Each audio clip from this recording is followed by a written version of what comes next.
Hi. Last year, some economists said AI was responsible for over 90% of US economic growth. Goldman Sachs said it was basically zero. Both can't be right. Today I'm going to break down what AI is actually doing to the US economy, the real numbers, the real debate, and what it means for you. First, let's set the stage. In 2025, the biggest tech companies, Meta, Google, Amazon, Microsoft, spent $338 billion on AI infrastructure. And in 2026, they're planning to spend $700 billion total across the industry. That's more than the entire GDP of most countries on Earth. We're talking GPU servers, data centers, and software. Data center construction alone hit a record $40 billion annual rate in mid-2025, up 30% from the year before. Now, here's what happened to the US economy during all this spending.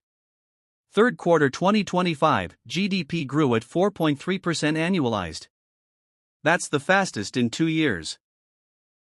The narrative quickly became, AI is holding up the American economy.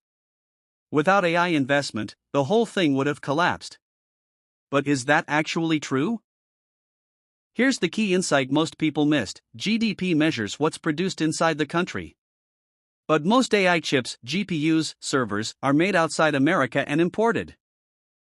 When economists adjusted for those AI-related imports, the net contribution of AI to GDP growth dropped from about 0.9% down to just 0.4 to 0.5 percentage points. So where did the big growth actually come from? The answer is boring but true: old-fashioned consumer spending. Americans just kept buying stuff. St. Louis Fed research found AI contributed about 39% of US growth in the first 9 months of 2025. Morgan Stanley went higher at 92%. Goldman Sachs said, basically zero. How can three serious institutions get such different answers? Because there's no agreed-upon method for measuring AI's impact. The fog is real. Even the St. Louis Fed economist who found 39% agreed with Goldman's broader point: AI is not propping up the economy. The consumer is still the main engine. Now here's the part that matters for you. AI investment is at 6% of US GDP in 2025, a level not seen since the dot-com boom of the late 1990s. The dot-com comparison is important. In the late 1990s, there was also massive investment in tech. Some of it paid off enormously. And some of it crashed spectacularly. Right now, the AI investment boom has surpassed the dot-com era in both dollar size and share of GDP. That is historically significant, and it cuts both ways. What about jobs? AI's labor market impact has been nuanced so far. As of September 2025, only 10% of US firms are using AI to produce goods and services. The sectors using AI most are information tech at 30%, professional services at 23%, and finance at 17%. Construction and restaurants are barely at 3%. So far, AI has been accelerating efficiency without triggering large-scale layoffs. The labor market in 2025 was no hire, no fire, companies holding steady, not panicking. But the unemployment rate did tick up, from 4% in January 2025 to 4.6% by November. Not a crash, but a slow cooling of the labor market. Now the big question for 2026: what happens if AI spending slows down? Deloitte expects real business investment to grow 4% in 2026, driven by AI hyperscalers. But many smaller businesses are hesitating. High interest rates, rising input costs, and tariff uncertainty are keeping non-AI companies on the sidelines.